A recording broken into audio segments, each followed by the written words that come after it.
US కి ఇండియాకి మధ్యలో మంచి సన్నిహిత సంబంధాలు ఉన్నా సరే ప్రస్తుతం టారిఫ్ మీద ఒక ట్రేడ్ వార్ నడుస్తుంది. అసలు టారిఫ్ అంటే ఏంటి? యుఎస్ లో టారిఫ్ పెంచడం వల్ల ఇండియాలో ఉన్న గుజరాత్, సూరత్ లాంటి స్టేట్స్ ఎందుకని ఇంపాక్ట్ అవుతాయి? అసలు ట్రేడ్ వార్ కి, టారిఫ్ కి, గుజరాత్ కి, సూరత్ కి మధ్యలో ఉన్న సంబంధాలు ఏంటి? ఇలాంటి విషయాలని ఈ వీడియోలో తెలుసుకుందాం. సో లేట్ లేకుండా let's get in to the video. మీకు వీడియో అర్థం కావాలి అంటే ముందుగా అసలు టారిఫ్ అంటే ఏంటో తెలిసి ఉండాలి. టారిఫ్ ని ట్యాక్స్ అని కూడా అనవచ్చు. ఇండియాలో 35% ప్రొడక్ట్స్ ని యుఎస్ కి ఎక్స్పోర్ట్ చేస్తుంది. ప్రతి ఇయర్ ఇండియాలో ఉండే కొన్ని కోట్ల విలువ చేసే ప్రొడక్ట్స్ ని యుఎస్ వాళ్ళు కొనుగోలు చేస్తారు. అమెరికన్స్ మన దగ్గర ప్రొడక్ట్స్ ని కొనుగోలు చేసుకుంటారు.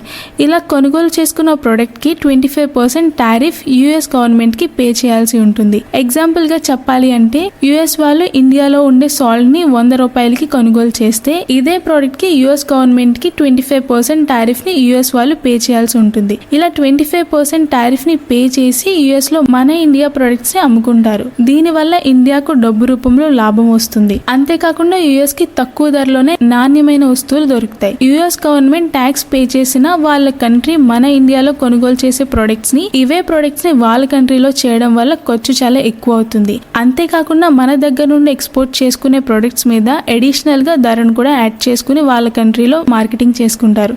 దీంతో ఇటు నుండి ఇండియా ఇంకా అటు సైడ్ నుంచి అమెరికా ఇరు దేశాలు లాభపడతాయి. ఇక్కడ వరకు బాగానే ఉంది. ఇండియాకి యుఎస్ కి స్నేహ సంబంధాలు బానే ఉన్నాయి. కానీ ఆగస్టు 6, 2025 అమెరికా ప్రెసిడెంట్ అయిన ట్రంప్ ఇండియా ప్రొడక్ట్స్ మీద 50% టారిఫ్ ని విధించారు. అంటే 25% కి ఇంకొక 25% అడిషనల్ గా యాడ్ చేశారని అర్థం. ఇప్పుడు యుఎస్ మార్కెటర్స్ ఏదైనా ఇండియా ప్రొడక్ట్ ని సేల్ చేయాలి అంటే 50% టారిఫ్ ని ఖచ్చితంగా పే చేయాల్సి ఉంటుంది. అమెరికా ఈ నిర్ణయం తీసుకోవడం వెనుక కొన్ని మేజర్ కారణాలు కూడా ఉన్నాయి. అవేంటో చూద్దాం. అమెరికా ప్రొడక్ట్ వేరే దేశానికి ఎక్స్పోర్ట్ చేయడం కంటే వేరే దేశం నుంచి అమెరికాకు ఇంపోర్ట్ చేయడాన్ని అధిగమించడంతో దీన్ని కంట్రోల్ చేసే ప్రయత్నంలో టారిఫ్లను పెంచడం ప్రారంభించారు. ఇందులో భాగంగా జూలై 31, 2025 ట్యాక్స్ ని 25% గా పరిగణించారు. ఇండియాలో కొన్న ప్రొడక్ట్స్ ని యుఎస్ మార్కెటర్స్ 25% ట్యాక్స్ గవర్నమెంట్ కి పే చేసి ఇక్కడ వాళ్ళ మార్కెట్ లో కస్టమర్స్ కి సేల్ చేసుకోవచ్చు. ఇది ఒక రీజన్ అయితే అమెరికా వ్యాపార రంగంలో ప్రపంచ వ్యాప్తంగా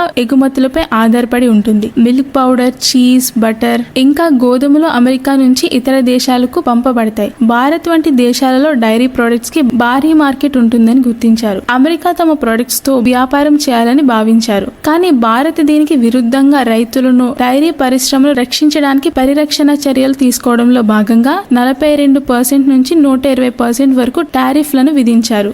దీనివల్ల యుఎస్ నుండి దిగుమతులు చౌకగా రావడం కష్టమవుతుంది. ఇవన్నీ మైనర్ రీజన్స్ అయితే మేజర్ గా ఒక రీజన్ ఉంది. అది ఏంటి అంటే రష్యా నుండి ఆయిల్ ని కొనుగోలు చేసుకోవడం.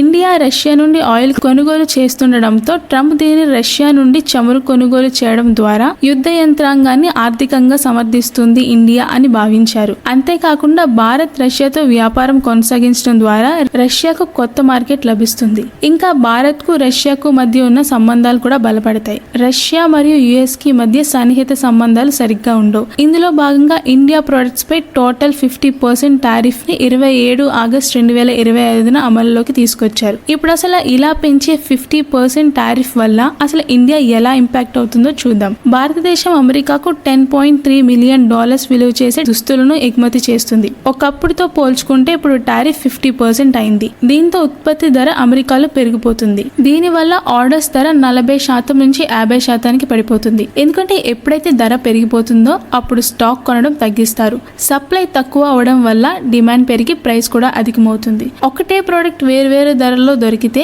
ఎవరైనా చీప్ అండ్ బెస్ట్ ని ఎంపిక చేస్తారు. ఇండియా ప్రొడక్ట్స్ క్వాలిటీ పరంగా బెస్ట్ ఉన్నప్పటికీ ప్రైస్ వల్ల వేరే బ్రాండ్స్ కి షిఫ్ట్ అయ్యి ఈ విధంగా స్టాక్ ఎక్స్పోర్ట్ తగ్గే అవకాశాలు చాలా ఎక్కువ ఉన్నాయి. ఇంతే కాకుండా ఇండియాలో ప్రొడక్ట్స్ ని ఎక్స్పోర్ట్ చేసి మార్కెట్ చేయాలి అంటే ఎక్కువ ఖర్చు అవుతుంది. దీంతో తక్కువ టారిఫ్ ఉన్న బంగ్లాదేశ్, వియత్నాం లాంటి దేశాల వైపు యుఎస్ మార్కెట్స్ మళ్ళవచ్చు. దీనివల్ల ఇండియా మీద ఒక ఇంపాక్ట్ అయితే పడుతుంది. ఇంకా అమెరికాకు భారత్ డైమండ్స్ కి ఇంకా ఆభరణాలకు పెద్ద మార్కెట్ గా నిలుస్తుంది. ఇండియాలో చేసే రత్నాలు, ఆభరణాలు మరి ఏ కంట్రీలో కూడా దొరకవు. సూరత్ ప్రపంచంలోనే డైమండ్ కట్టింగ్ అండ్ పాలిషింగ్ కి ఒక పెద్ద కేంద్రంగా నిలిచింది. దీంతో $9 మిలియన్ తో విలువ చేసే రత్నాలను, ఆభరణాలను యుఎస్ కి ఎక్స్పోర్ట్ చేయించుకుంటుంది. కానీ ఎప్పుడైతే టారిఫ్ పెరిగిందో ఇది సూరత్ మరియు గుజరాత్ లాంటి స్టేట్స్ లో తయారయ్యే ఆభరణాల మీద ఇంకా డైమండ్స్ మీద ప్రభావం చూపుతాయి. ఇంకా కంపెనీస్ లో వర్క్ చేసే కొన్ని వేల ఉద్యోగస్తుల మీద కూడా ప్రభావం పడుతుంది.